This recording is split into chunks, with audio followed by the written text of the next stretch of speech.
Hi guys. May sound a bit weird because I just have a nose block. Um, we have a Facebook post about an American politician suggesting to remove speed limit. You know, to emulate the autobahn and things like that. And then we see so many people, so many of you, Malaysians and Singaporeans alike, saying, oh, this is awesome, you know. Now the thing is this, the argument is this, right, that raising speed limit, then people will drive faster, and then it will be dangerous, and then they will crash and die, and causes a lot of harm. The thing is this, 110 km/h kills, 120 kills, 100 kills. If our objective of driving is to arrive safely, our sole objective is to arrive safely, then governments all over the world would have just enacted 60 km/h, and everybody is required to have 6-pot Brembo brakes. I mean, made a regulation, right? They could have made a regulation that all car makers must have the equivalent braking power of a Brembo 6-pot brake, and all tires must be made with super sticky tires like some Pirelli P0, Michelin PS4S, you know, Continental Extreme Contact Sport, or things like that. These top rated tires. If our sole objective of mobility or driving is safety, and then all car makers are required to build their cars with roll cages in the cars, and all of us must have 5-point harness seat belts. Yeah, if our sole objective is safety. But as we all know, a balance is the best, right? Because you can't be spending so much money on safety alone and then you neglect about the core objective of mobility, which is to speed things up and achieving efficiency.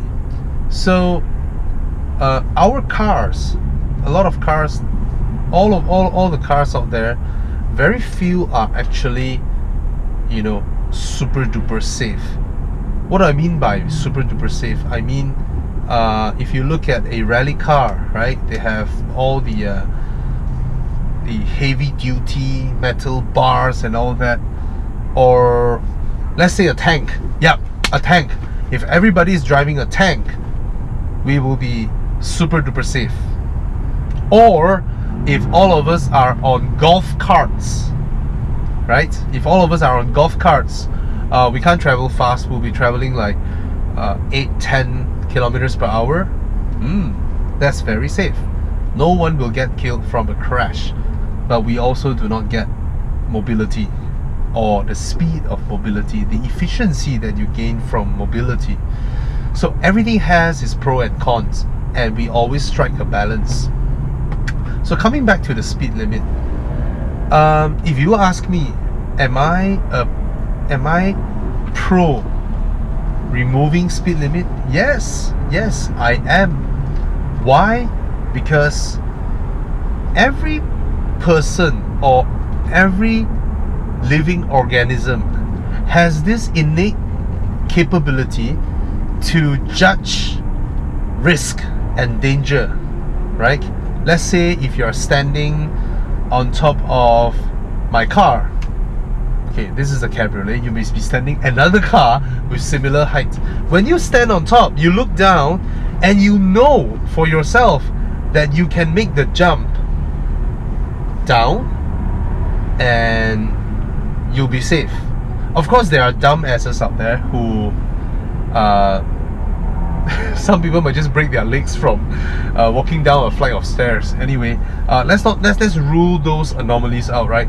The clumsy people, but let's talk about median on general. Okay, you are able to stand on top of a car and judge whether you can make the jump safely.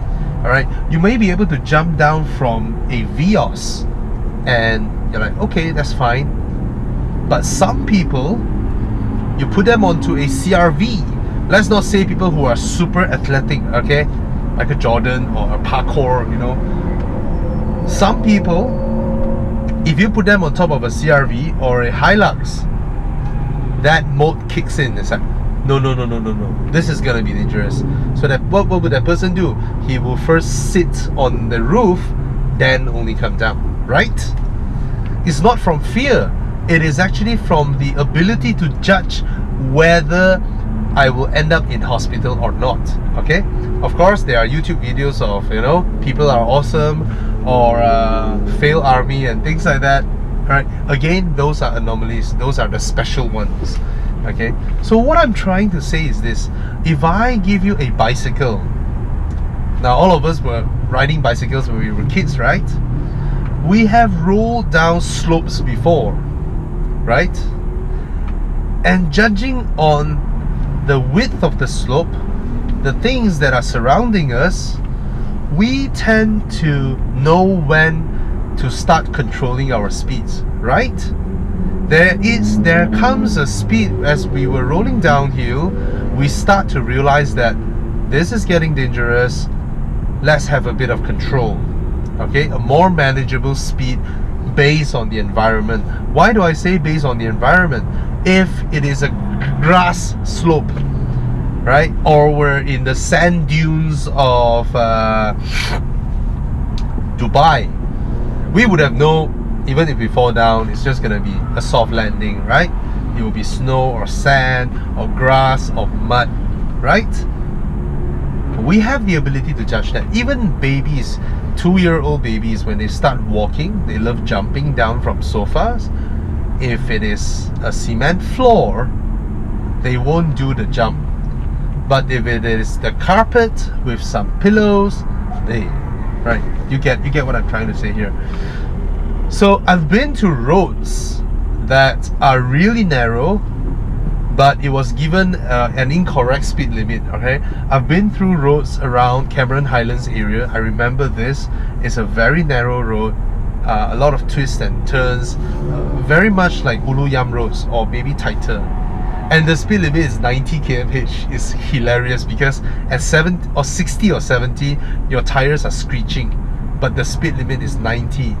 Nobody drives at 90, even though the speed limit is 90. That scenario is very similar to putting our highways at 100 or 110 or 150. You just observe our highways, observe our north-south highway. You just stood by there, maybe with a radar gun, okay? You don't have to have a radar gun even. You just drive your car. You keep your car at 130 km/h on our national highway.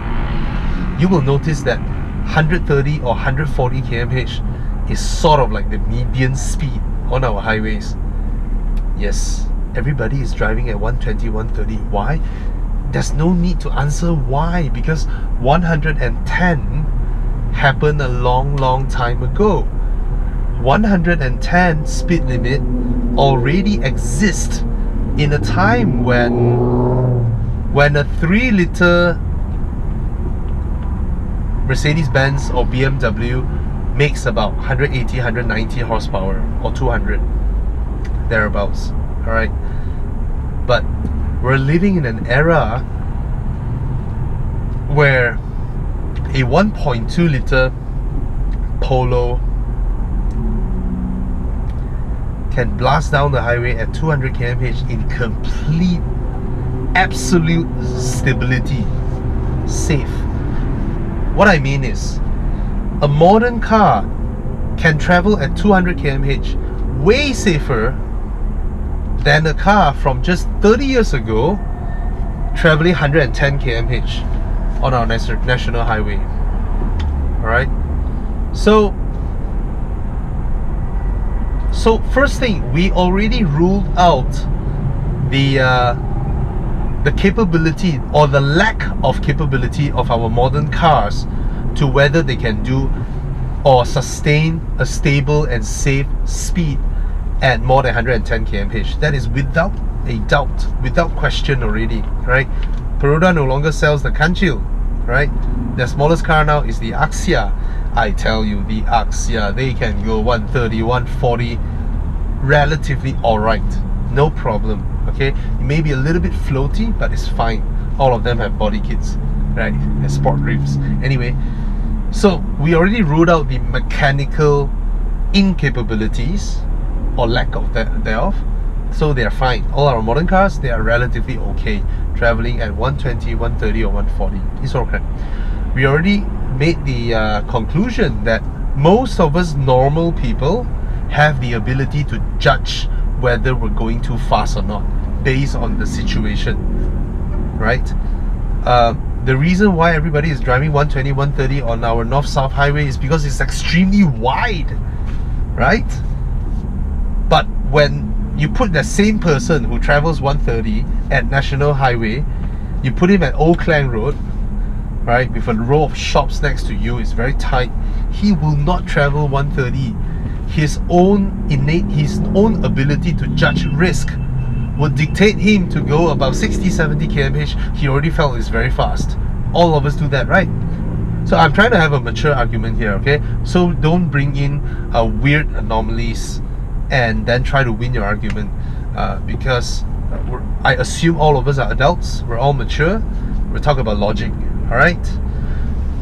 So it doesn't matter whether the speed limit has been raised or not, because at the end of the day, our current speed limit requires enforcement, right? It requires enforcement to maintain it, and the objective, of course, is not to have everybody drive at 110. The objective is to give us a relatively okay speed to drive, but they know we all will go over, and then they are able to generate revenue. This is exactly what governments all over the world are doing, right?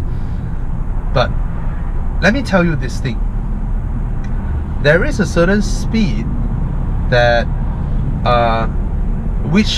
there is a certain way for us to dictate what speed to travel at what roads. I think some European countries are beginning to use this method.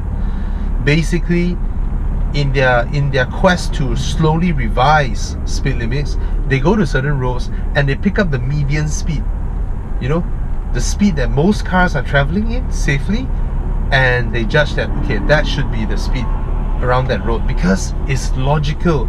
Different types of roads, we, based on our own ability to judge, we would have adjust accordingly.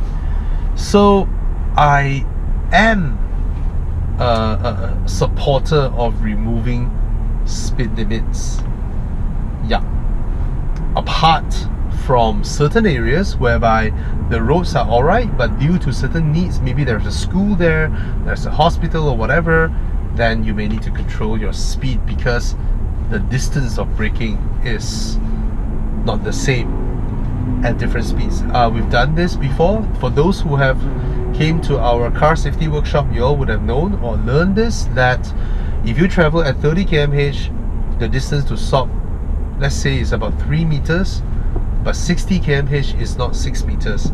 60 km/h is 12 meters. It quadruples. Con has made a video about this. He even did the scientific calculation, the formula. So he has done that. You can go to his channel and look for that video. And yeah.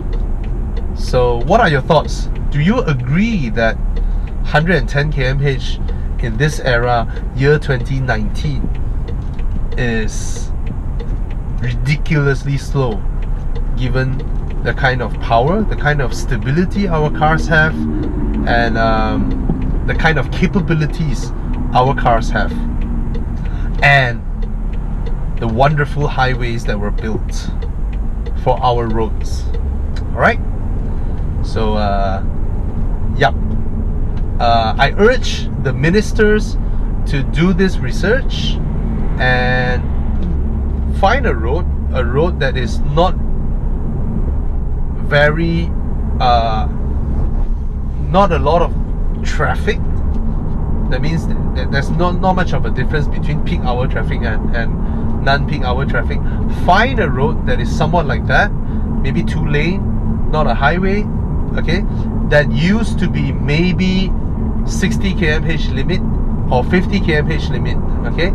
Find one road like that and then raise the speed limit to 150 km/h, okay, and then observe the average speed that people are driving or people are traveling.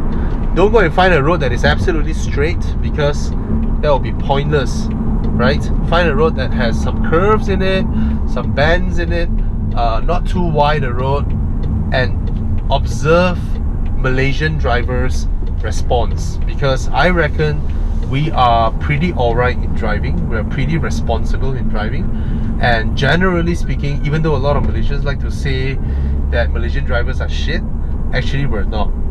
I've been to quite a few countries and our driving is not bad at all. There are bad apples, but generally, I stay in KL, I can't assume the same for everybody else in other states, but generally we are pretty alright when it comes to driving.